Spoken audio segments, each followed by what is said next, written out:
So, have you had your fill of birds by now? Well, too bad. For now, I am going to bring to you some metal birds. Yes. Specifically, I'm going to talk about a classic, heavily influential band, a great big heavy band with a light, fluffy name, Budgie. Yes. But in order to do so, I have elected to bring along a true expert. Perhaps no one else I know of has spoken and shared more about this incredible band than this man that I have with me today, the leader of his own legendary band in its own right. That band would be Raven, and that man would be John Gallagher. Hello, John. Hey, how's it going? It is going, and by going, I mean it is truly recording this time. That's good to know. Yeah. So I'm going to have to be both roles here. So John, I once saw in an interview somewhere you actually brought forth the fact that yourself that Budgie is a three-piece heavy band with a bird name, and Raven is a three-piece band with a bird name. More to that, you have Budgie, who has a frontman who is both singer and bassist, and as are you yourself. So I'm going to go ahead and ask sort of the opening question here. So above all else, what is it about this band that has inspired you the most? Well, they all wear shoes as well. And curiously enough, we do. Oh, wow. There is a conspiracy afoot here. And I use afoot as a terrible pun. A conspiracy on both feet, as it were. There you go. I think so. We're marching into trouble here. Budgie were the second, it was the second concert I ever went to see in, I don't know, maybe 74, 75, something like this, when they did the Bandolier album. Wow. Yeah. And I saw them maybe, 3 times after that. And then we played before them on our first gig with Ozzy Osbourne. Okay. And then I saw them a few months before then. And then we actually opened for them at a gig in Virginia. The club owner said, I know you guys love Budgie. Would you like to come and, yeah, we're there, we'll do it. Just so we can hang out and meet them. And it was awesome. Yeah. Very, very cool. So you caught them pretty early on. So that first show, you said that was Bandolier. So that was probably even past the days when they had Judas Priest opening for them. Is that correct? Oh yeah, it's definitely later on. Bandolier was their, fourth album, I believe. Yes. Yeah. So they came on and they played a song that we will talk about a little later, and the place went absolutely ape shit. or perhaps bird in that. But right? yeah, they went guano. They went completely guano for it. It was bird droppings. Yeah, there was droppings all over the place. Yes, so I remember that, and I also remember a girl from our school was there, and she was in the front row, and she fell asleep. That was the strangest thing I've ever seen. People are jumping up and down and headbanging and air guitaring, and this girl fell asleep. She was the equivalent to that person who is all the way at the front, right at the stage, turned away from the band and texting now, right? Yeah, that must have been really inspiring for them, seeing this one person falling asleep. So what we're going to do today is we are each going to sort of volley back and forth. We each have our 5 favorite Budgie songs. And what we'll do is we'll each obviously reveal a name of a song and then say a thing or two that we love the most about it and just continue to go back and forth that way. And John, since you are our most hallowed guest, how about you go first with the very first song of the day? Well, it's got to be the one and only.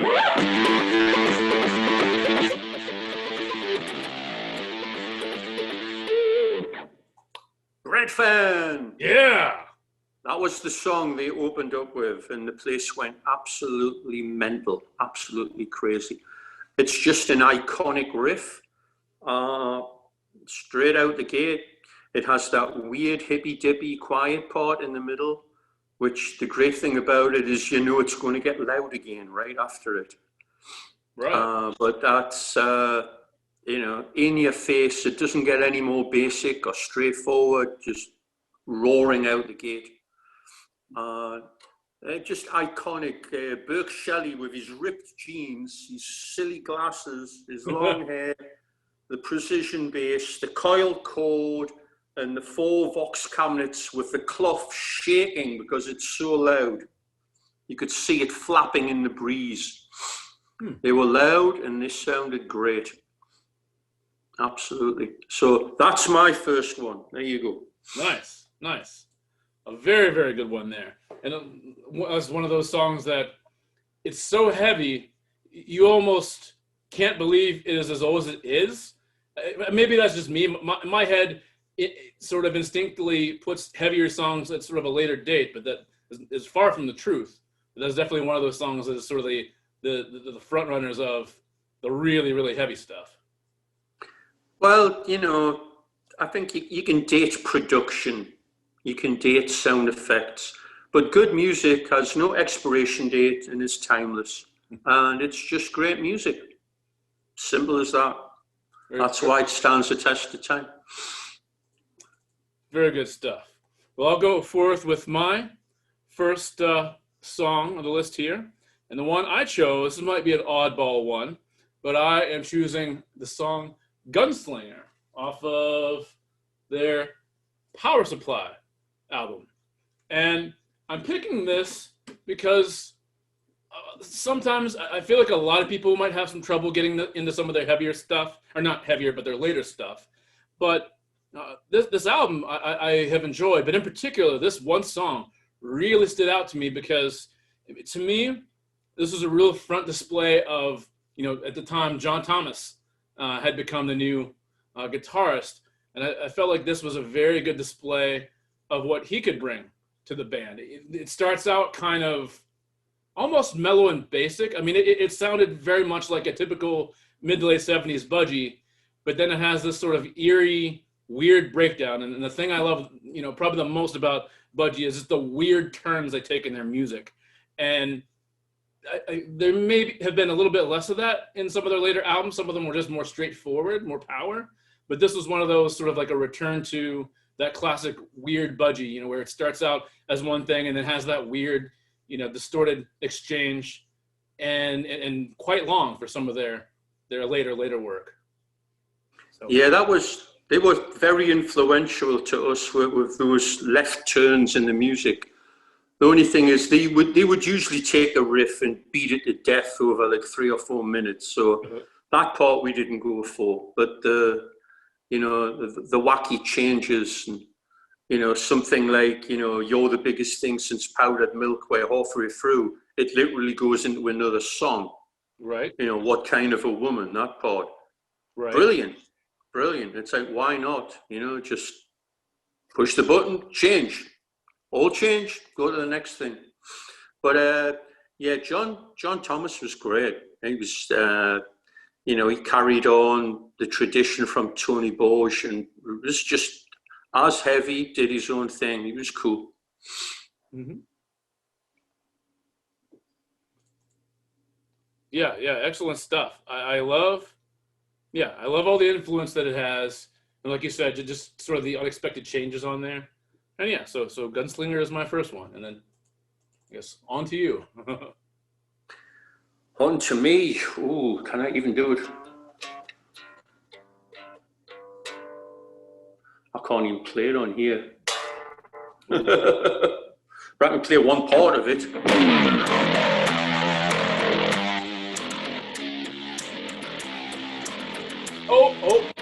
Okay. And that is Ooh. In the Grip of a Tire Fitter's hand. Yes. The middle heavy part. That's that awesome riff at the beginning, which is like it.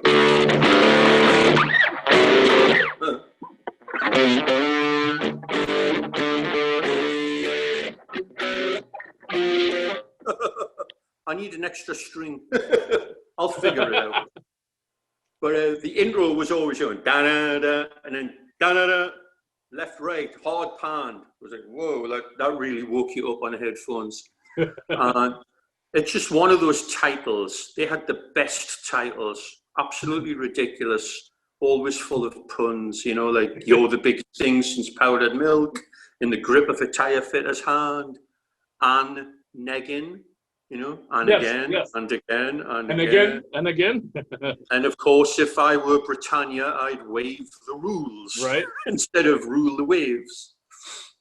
But that's just another song that you know, I've always threatened we would cover.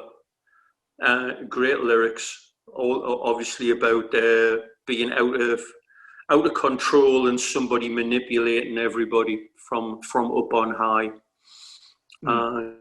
Great solo, you know, really melodic and quite slow. A lot of feeling in it. Great stuff. Yeah, there's so many songs that they have like that. That is something I'll bring up in a song later on my list here. Is just how insane they were with a lot of their song titles. I feel like that was one of their, for me, that's probably one of their top 3 maybe hallmarks, is they have these insane song titles. And you think, when you read it on just on the back of the, you know, the package, you think, okay, well, that's the title, but maybe they probably just won't use that.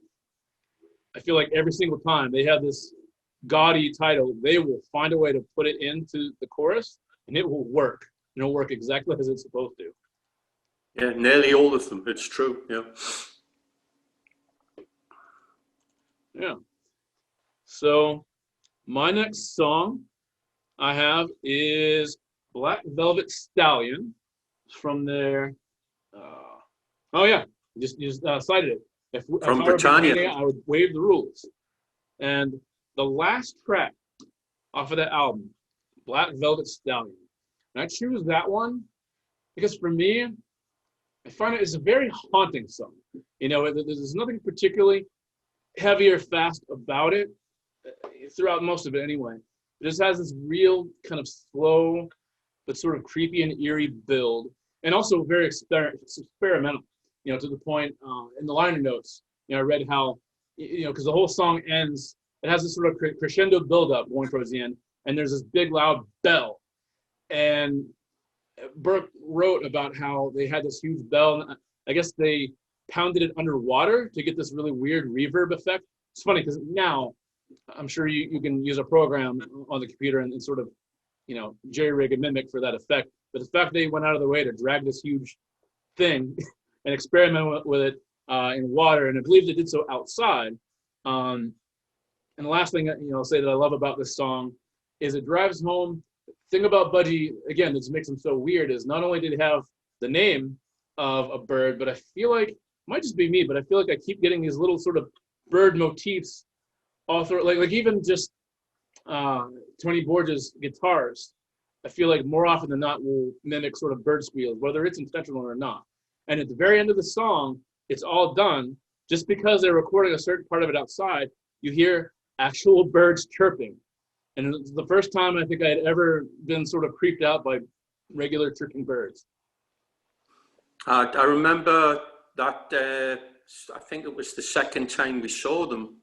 They just brought out Britannia, and you know, a couple of the songs were like, what's this? It was a little, it was, you know, 1977, 78, a little bit more, everyone was experimenting with funkier stuff for some silly reason. Yes. And that was one of the more stronger songs on the record. And like you say, very eerie. And I can't remember the intro, but Burke had this, it was like a tubular bell, and he was banging it as the, I guess, the opening motif. I guess Tony was playing chords and you should go dong. Oh, right. That's right. It did open with a bell as well. The bell is more muted I remember on the track that as it opened. but it's so, you know, Black Velvet Stallion. Great vocal. Really, really cool. Loved it.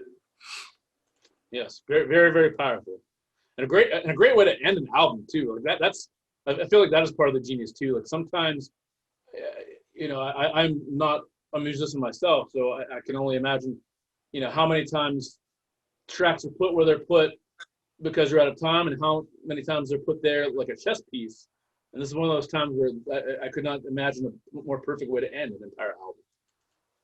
No, I mean, we really, that's an art form, sequencing an album, having the right track at the right place at the right time.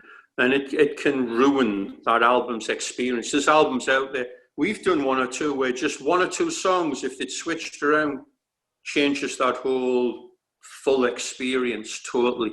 But yeah, I mean, that song had to end the album. I mean, there's no way. What were you going to do after that? That was a, you know, a big statement. Ended with a great big bell. It's like the sound of freedom from the album itself. There you go. You ding-a-ling. All right. So next is your next song. Now I'm doing these off the cuff. I set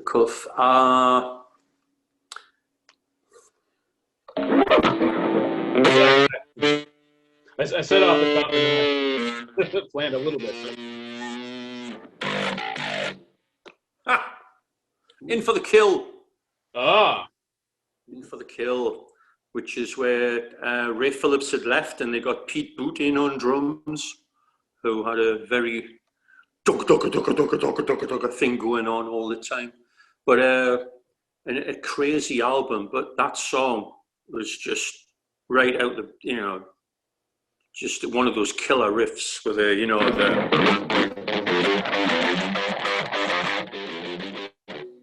really chunking along. And again, the left turn right in the middle with a, you know,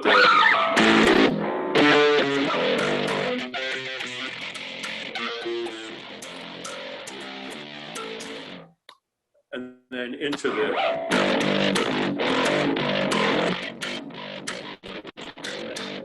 and totally I might add, song. and totally. Thanks to you, I might add, that is actually to this day the only Budgie song I've actually ever heard played live at your show. Yeah, we would jam that out, and we actually did it on our Party Killers record. We did a cover of it. Yep. We missed out the middle part because it goes on and on and on and on, just for the sake of brevity. But it's excellent. It just, and a very, very ridiculous lyrics. You know, I'll be a bird, I'll be a man, I'll be what you wanna be. What was it? But not a limousine. I think it's the lyric. Now they would do that live, and when it had the, you know, and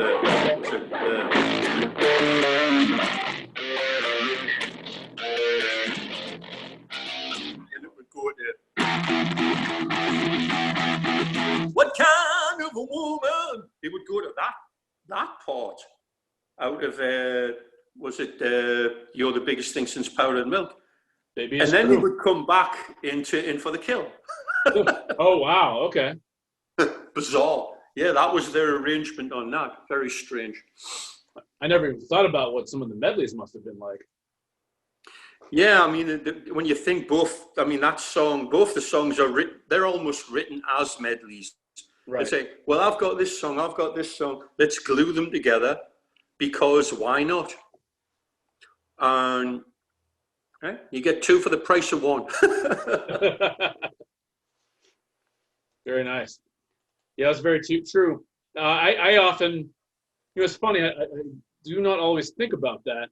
Depending upon where you find a song, for the first time, you might see it in different forms. And it's very true with them because in some cases, some of their songs are originally on the vinyl, they're split up, but then sometimes when they make it onto either a CD or maybe just a compilation, they might be sort of sewn together as one song. A lot of older bands, I feel like that has happened to. Sabbath, of course, is a big one of those.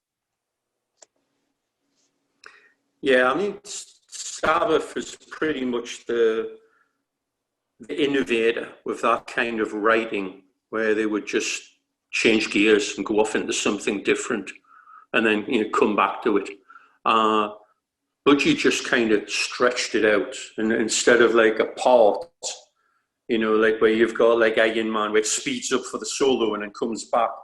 Budgie would just go off and have an entire song and then come back to it. Right. Let's go 3 or 4 minutes. Who cares? Let's do it. Very nice. So I will go next here. And the next song I have on my list is from their debut album Budgie by Budgie. And the song is Rape of the Locks. There's so much craziness going on in that first album. But when I got to this one, I think what stood out to it about me is it is one of those early real metal anthems. It has that it's all about, you think you know what's right, sort of a thing. And, he keeps repeating, you want to cut my hair, you want to cut my hair. Actually, believe it or not, that song was one of the reasons I began to grow out my locks to reflect my love of metal and my sort of, I'm going to do what I'm going to do, idea. And some, perhaps that grew into wearing a cape and a funny hat and other odd such things. But it was sort of the ultimate defiant expression out of them. Those albums are so weird. The first album is so primitive. I literally didn't get to hear it until relatively recently. And also Squawk has a couple of okay songs on too. Yeah. But they really changed the game. They raised the bar by the third album. They were a different band, even though it was the same 3 guys. Their songwriting jumped. I mean, the difference between something like another great title, Nude Disintegrating Parachutist Woman. Yes. With that ridiculous lumbering riff, to something like Bread Fan was like light years difference, Right. And again, they would have those songs and they'd lumber on for 8-9 minutes. And it's like, come on, guys, get to the point. I believe when I first saw this, I was probably a little bit offended by it, but it makes more sense in hindsight because actually the first music I ever owned of theirs was a Greatest Hits album, but this Greatest Hits literally only consisted of albums. It was their 3rd through 4th album, so it was Bandolier, In for the Kill, and Never Turn Your Back on a Friend. It was only because it's the Greatest Hits with the pilot, the Budgie. Exactly. Yeah, that's a great compilation. But you're right. It's the 3rd, the 4th, and the 5th, whatever. Yeah, those few albums only. What I would call the cream of the crop, definitely. So I definitely would agree. And yeah, when I first found that out, it was like, oh well, why didn't you? But upon digging into those early albums, and I do enjoy them, but they definitely are a very different flavor. And I know it's one of those things where it's almost hard to even call, all of their stuff, hits per se. But yeah, as you said, I mean, those 3 albums really was where they hit their stride and really kept soaring, as birds do. I think there's a very telling quote on the first album. I think there's liner notes from Roger Bain, who was the producer, who had also produced, I believe, the first Judas Priest album and the first 3 Black Sabbath albums. Right. So he was a go-to guy then. And he talks about Tony Borge having a Gibson semi-acoustic guitar, which he filled with newspaper to stop the feedback. And he had the comment, it would have been nice if he'd taken the fish and chips out first. Which I thought was ridiculous, but there you go. Yeah. So move on. Oh, so you're next. So yeah, your song is up. All right. I've got another one from which album is it? The fourth album. Oh.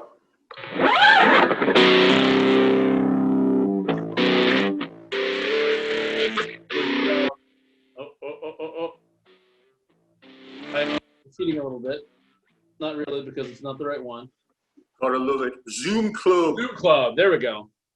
That was our go-to. We would have these parties. We'd put Zoom Club on. It would go on for 9 minutes, and we'd just be headbanging like maniacs and jumping around playing air guitar. You know, the bottle.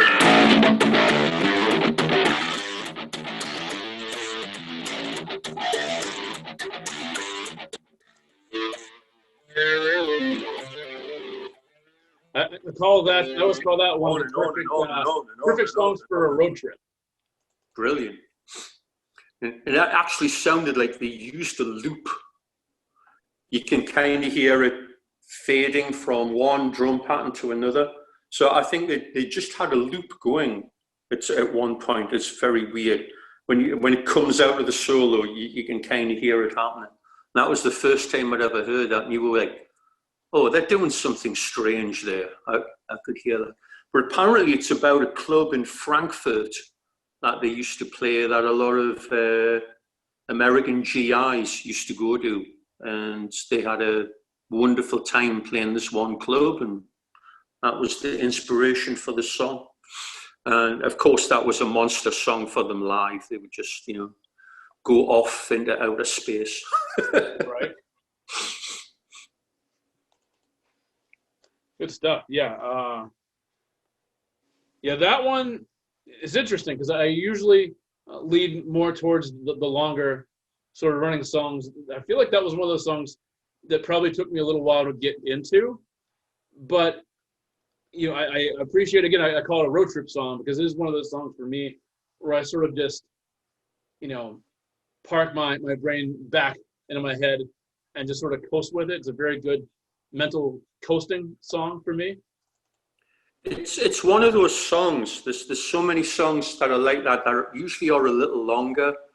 That they take you on a journey. Right. It's 2001: A Space Odyssey. Where he just goes and the colours start coming. You're going into that murk. You don't know what's happening. So, like Rock Bottom, UFO with a guitar solo just goes on and on and on. You go down that. It's like that. It's definitely one of those songs. In My Time of Dying, Led Zeppelin, same thing. It's just, they take you on a journey.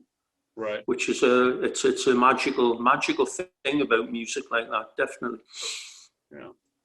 And actually, that's a perfect segue because my next song is very much one of those long musical journeys, one you already referenced. This is one of my favorites. It's You're the Biggest Thing Since Powdered Milk. There was a time where I might have put in, was the one, You're as Hot as a Doctor's Armpit. Because I heard that one first. But then I heard this song. This song just goes almost everywhere a song could possibly go. I mean, it starts out with this drum solo that is long enough to qualify for a song itself. And just when you are not sure if this song is just going to be a drum solo, then it kicks in with this crazy guitar riff. And, that goes for a while to the actual song, the lyrics, and you get the bridge. And then, finishing up with the second part, which I believe was the first time, you can correct me if I'm wrong, that their drummer had actually laid any vocals on a song. No, that's actually Tony Borge singing. Oh, Tony, that's right. That's right. Tony's singing on that. Yeah, he'd always sing that part. Apparently, because I have this wonderful 3-set volume about Budgie by Chris Pike, this New Zealand guy, who's also just done a book on Tony. Oh. And there's a compilation CD with some of Tony's music. And we actually wrote a song. This guy wrote a song and I retooled it and did some new lyrics and what have you. It's a pretty cool song. That's coming out right now. I think it's called Rocking Man. Oh, nice. Tony Borgia, Rocking Man. Awesome. Anyway, this guy did some great stories in this book. And apparently Ray Phillips was insistent, and he was laughing, saying that because he says, I was in no way competent to do such a thing, but I insisted on having a whole song to myself, a drum solo. And they couldn't talk him out of it, but when he wasn't there, they edited it down. So that's edited, and it goes on forever. Wow. You know, it goes from being a song to being its own side of the record. And the only thing about, they put some flanging on it, you know, the studio effect, and then but then it comes into that. Where is the riff?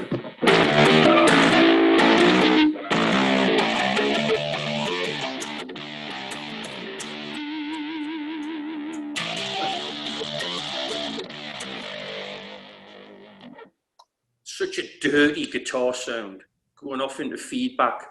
That was so cool as a kid, hearing it going off into feedback. And then, like you say, the pop.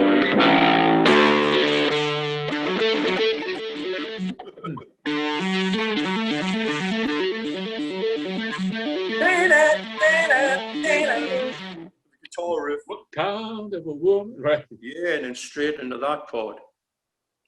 Oops. Give me a second here. No worries. I have to add a little bit of battery magic. I'm going to move this over. This is why I'm doing this now, and this will be a part of probably the last video of the month, so a lot of time to edit this. Okay, we're good. I'm back with you, I think. Come on. Behave now. There we go. All right. That may even wind up being the end of the video right there. What kind of a woman? Yeah. So yeah, brilliant song. Really, and you can hear it's live because Burke's playing that horrible repeated figure that he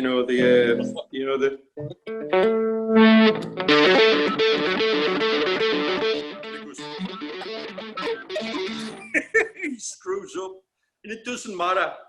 They all pile in on the riff there.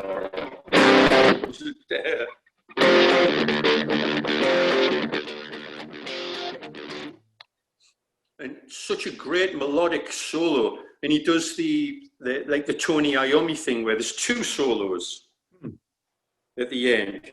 You hear one solo and one here and one in the other, and they complement each other. Brilliant, really, really cool.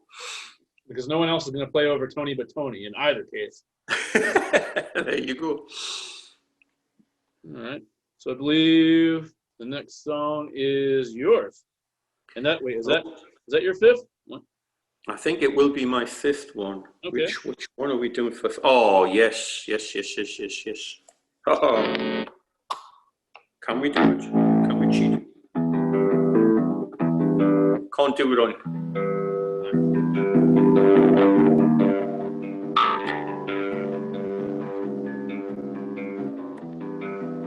There's a light. Oh. Covers on my doorway. Oh. The great title, Napoleon Bona, Part 1 and Part 2. Yeah.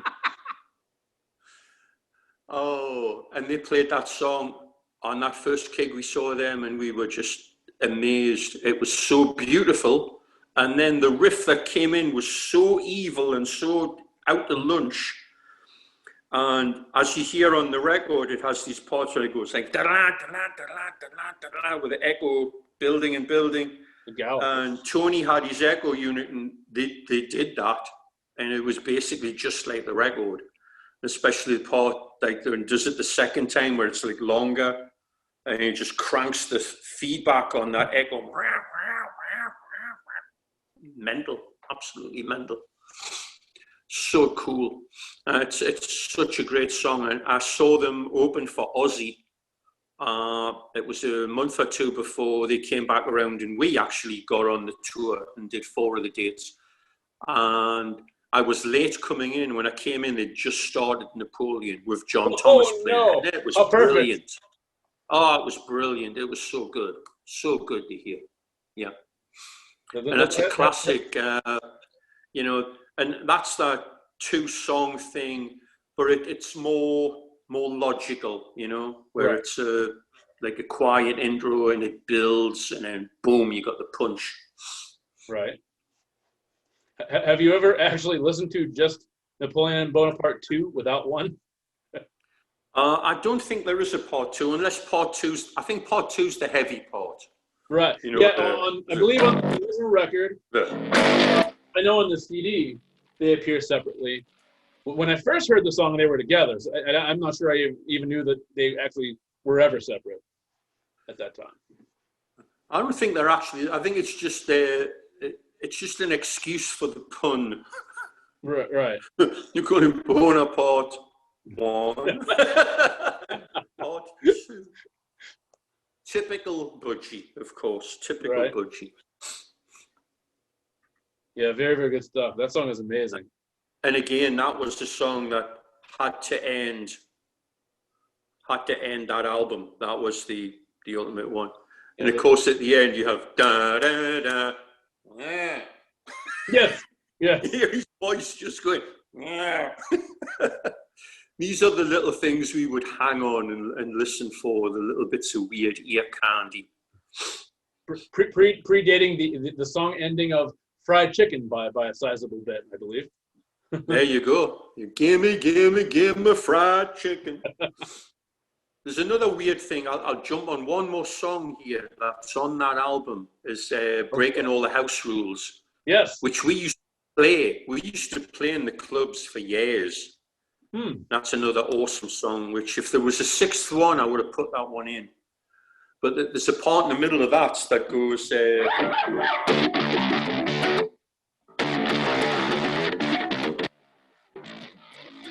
you hear him, or the vocals go,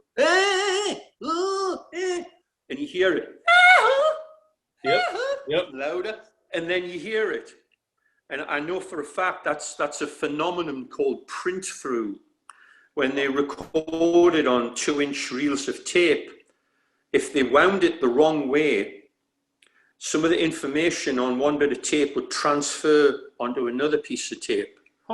And the most famous one you've ever heard of this is Whole Lot of Love. Where it goes, way down, way down. You hear the voice, then you hear the voice. And they couldn't get rid of it, so they just cranked it up. That's what you're hearing on there. You hear them going, really loud, and it prints through the other layers. And you keep hearing it, and it's such an awesome effect. I remember that part, but yeah, I never would have thought that was just sort of an effect of the creation of that part there. Yeah, I mean, it's something that they probably didn't want to happen, but when they heard it, they thought, this is great, keep it, make it louder. that has to make some of those songs so hard to try to recreate. I mean, even for the band themselves, because as you said, so much of the songs are just kind of dirty, and they may be messing up here and there, but that creates such a charm that is just so hard to duplicate, I would think. No, you cannot. You cannot duplicate that stuff because they're usually playing live.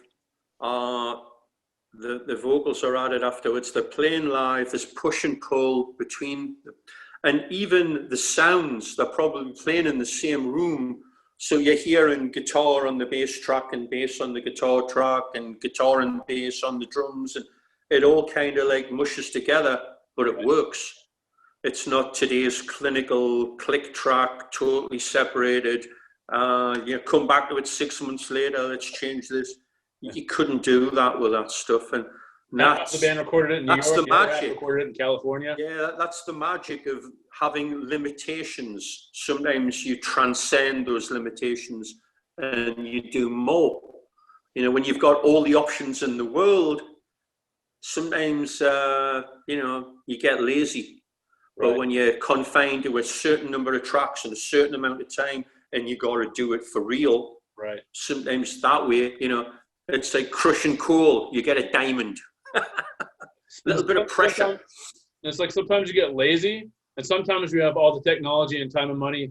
I feel like sometimes you go the other route and put too much in the song. Like on the version of this release of If I Were Britannia, there's also, I believe it's a 2006 version of Black Velvet Stallion. It was a pre-recorded version, but you could tell they had a good bit more equipment because there's all these sort of other sort of like backing instruments and digital things. And I mean, I applaud them for experimenting with new tools. I mean, I feel like they probably start out with that anyway, but there was so much in there. And I felt like part of the beauty of that song was its simplicity. There's just enough and not any real filler. So you could tell that you get lost in the extra stuff. Yeah, it's a two-edged sword. I mean, if you're going to revisit your stuff and do it a little differently, that's cool. Right. Because even if you can say, well, I don't like it as much as the other one, at least it's different. You still if you're trying to recreate it, I mean, you know, there's a lot of bands will do that on a financial basis because they don't make money on those original recordings. So they're like, well, if we make our own recording, people will buy that and we'll actually get money for it. Right. And I mean, that's fair enough. Everyone deserves to get paid. Right. But usually very few of them hold up to the original recordings because there's just a magic about them, you know? There really is. That could be a video in of itself, you know, the top re-recordings of songs. Yeah, it's true. So I have one last song as well. And although I suppose arguably do not have much else to say about it, because my last song was actually your last song as well. Again, on Napoleon Bonaparte's 1 and 2. Yeah, but what I will say about it is when I was just discovering this band, this is when I was going through, I went through this phase where I was really into the early 70s stuff. You know, some call it proto metal, some call it hard rock. I think of it as metal in my mind, but regardless of that, this was the song. I was liking everything else I heard, and this probably was one of the last. Again, it was on that Greatest Hits album, so I believe it was one of the last maybe 2 or 3 tracks in the album. And this was that song for me where I go, this is a band for me. This is the band that I'm going to stick with. You know, because, you know, like you said, it starts out, it's soft and it's melodic and it's beautiful, but even in that light intro, there's this level of angst. You have no idea what's coming the first time you hear it, but you can feel that something is coming. You just do not know what. And you hit it on the head. You called it that sinister riff that comes in later on. And it's funny, you know, how much it is or is not about the actual Napoleon is almost. It's that one part, because you got the.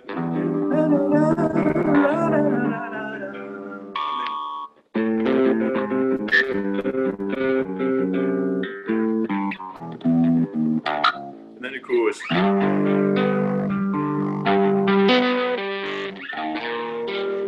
That, with a slide guitar, that puts the hairs up on the back of your neck and on your arms. Yeah, you're right. That's. Oh, I can't remember what the lyrics are on that, but that one little part, it makes you go, oh. Yeah. And then it comes back, and then it does that part again. But when it does it again, you're hearing, you know, the hi-hats and the kick drum, and the bass is like pounding a little bit under it, and you feel it's going to go somewhere. But when that riff comes in, man, it smashes the doors down. Like it's just brilliant. Even the lyric, you know, doubles down on that. Was that the hurricane? What is that lyric? The hurricane light. I go through life like a hurricane lamp. Yep. Hurricane lamp. Yeah, that is perfect. It's like what you said right there exactly says where you are in this song. Like you just entered the eye of the hurricane. Oh yeah. You take straight in. And unusually for them, no preamble. Mm-mm. You hear the riff once and then straight into the vocal. Yes. So it's really well written. And like I say, for them, a lot of brevity. It's quite a long song, but nothing's wasted. It's all where it's supposed to be. And he has that wonderful screeching solo. I can't do it on here, it's on the frets. And then the with brilliant use of echo. Wow. Very smart use of effects. And you know, he wasn't a wild man on stage. It was all concentrated in playing the music. But what came out was certainly wild enough, you know. Right. He left all the jumping around the book. Yeah, absolutely. And even I was thinking, you know, even if this song is about Napoleon and about whatever his wild beliefs were, this song could have been about anyone, but it talks about, you know, seeing that light come through the doorway, and it just makes me think. I do not know if I agree with what they believe in, but man, do I feel their belief for it. Man, do I you almost understand whatever it is, even if you do not really understand what it is. Yeah, it's certainly one of their best. It really is, and it encapsulates a lot of what they did, because on the early albums, there's always one or two ballads, you know, like "Riding My Nightmare," or another big, which heavy and balladic was "Parents," was a great song. Yes, yes. So that was always a part of what they did. "Wondering What Everyone Knows" was another little quiet song they did. They would do these things. So they just put it all into one, and it was right there. Yeah, yeah. Also good stuff, and they took a lot of left turns too. Like, you know, you had your sort of bonus or honorary track. Mine would probably have to be. It's probably one of their simplest, especially in the album that appears on. But "Baby Please Don't Go." I call it. Yeah. It's almost their Elvis track, or the closest thing to it. And it's so ridiculous. The beginning with screams. Yeah. Yes. That was, I mean, it's such an old song, but that was the first time I heard it, was them doing it. And what was really funny is the guy who started the band with us, Paul Bowden, he always thought it was called "Where the Fleas Come From." So it's like, yeah. "Where the fleas come from? Where the fleas come from? Where the fleas come from? Down from New Orleans, you know I love you so. Where the fleas come from?" Ridiculous. You grew up with those misappropriated lyrics. Sometimes you just won't accept the real ones when you finally do see them. Like, that might be the real lyrics, but it is not. No, we would play songs like that because a lot of albums didn't have the lyrics. Right. So we would just sing phonetically whatever we thought they were. There was a couple of Blue Oyster Cult songs we sung. 3/4 of it was complete gibberish. Yes. Just making it up as you went along because it sounded like it. They just put out a song. Well, their new album. There's one song on there that it has this lyric. The first several times I heard it, I swear I thought I heard Buck Dharma say, "Her intestines were driving." And he's weird enough to where this is Blue Oyster Cult, so you would just accept that. But then I looked at it and said their actual lyric was like "hot Teslas driving." Like, oh, okay. Oh, the misheard lyrics are always better. They're always better, without a doubt. I'll give you one. A girl we knew out in Cleveland, Ohio, would always, when the Billy Idol song would play, she was convinced it was called Guacamole. Nice. Brilliant. I would listen to a song about guacamole for sure. But that's the Budgie, one of the cornerstone bands that we listened to voraciously as young kids. Right. And can still put that stuff on, and you're transported right back to an era of head banging, sweat, and jumping up and down, and big riffs. It's all there. Right. Yeah, it's one of those things. It's like no matter how old it gets, no matter when you put it on, no matter what people call it, whether people call it metal or proto metal, I just call it good. Just amazing. Well, Just that's it. There's two kinds of music. There's the music you like, and then there's shite. right. Yeah, country and western. We play all kinds of music here. Yeah. Right. Very nice. Well, that is our official, I guess, 5 of each of our favorite Budgie songs, and I know we could each go on and on. I know for a while I think this list was about 7 or 8 for me too. I whittled it down. Well, I think we did very well. We didn't step on each other's toes until the last one, so that's good. No, not at all. I lit up whenever you said that was your last one. I was like, oh, okay, we drove it home together on that one. But yeah, I guess I'll finish out. Thank you for that. And now I really just want to take a moment and ask sort of what you have going on, what you might have coming up. I know this may come out a good bit later, so I don't know if you have anything coming sort of later in the future or even in the next year. Well, we've obviously just released our new album, Metal City, which came out like 3-4 weeks ago almost at this point. Yep. It's been doing incredibly well. Getting some rock radio play all over the States. I think it's like number 4 on the aggregate chart. Doing great in Europe. And more importantly, the fans are loving it. The fans are really digging it. We think it's the best thing we've ever done, which is, every band says that, but this is an actual fact for once. It's the real deal.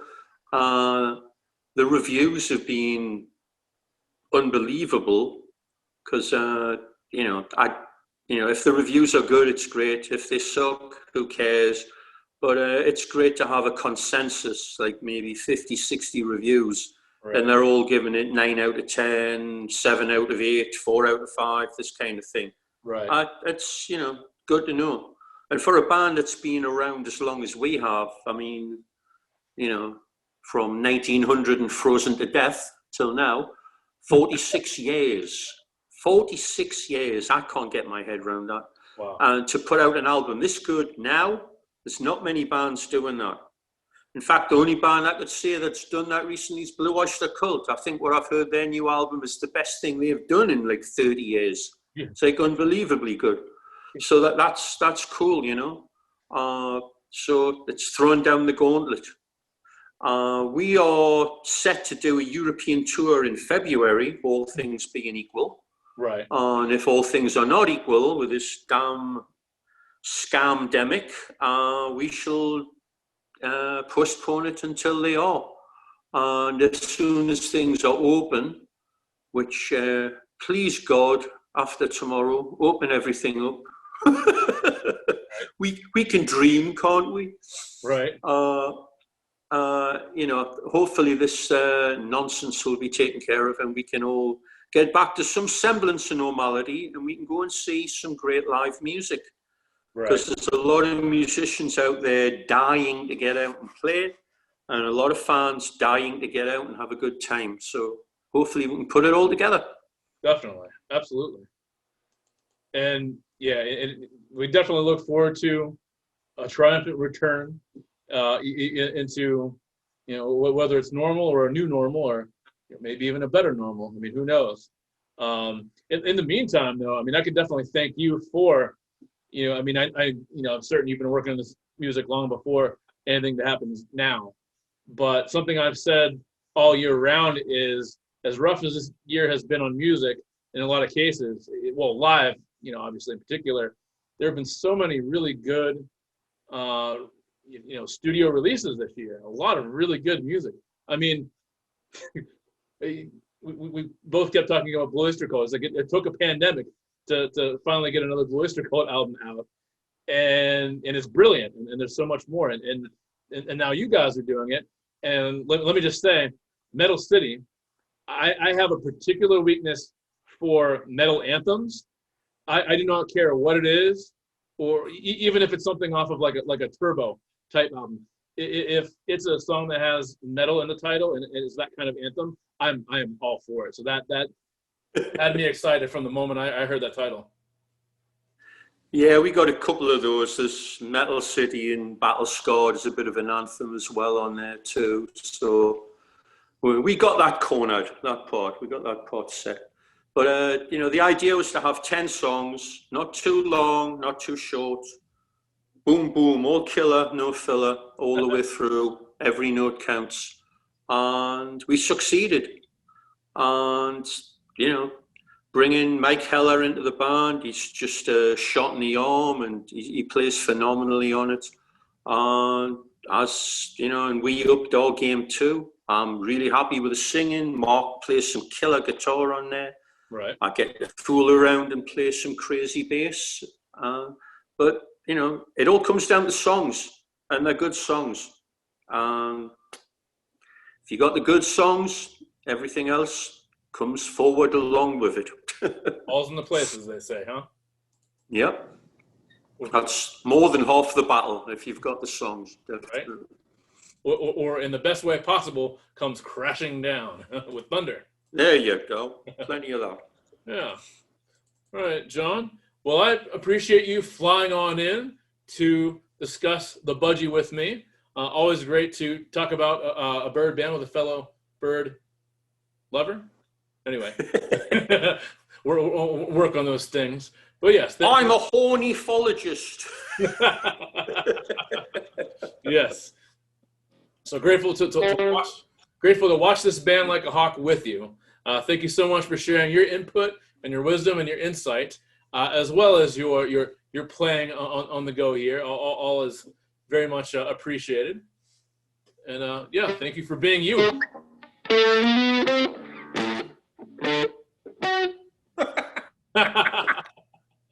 It's in there somewhere. Who knows? Thank you. Yeah, very nice. And on that, I'll say thank John Gallagher, and now we'll give it a nice big stay monstrous. Gonna get one of those out of you. Oh, what was that? Stay monstrous. There we go.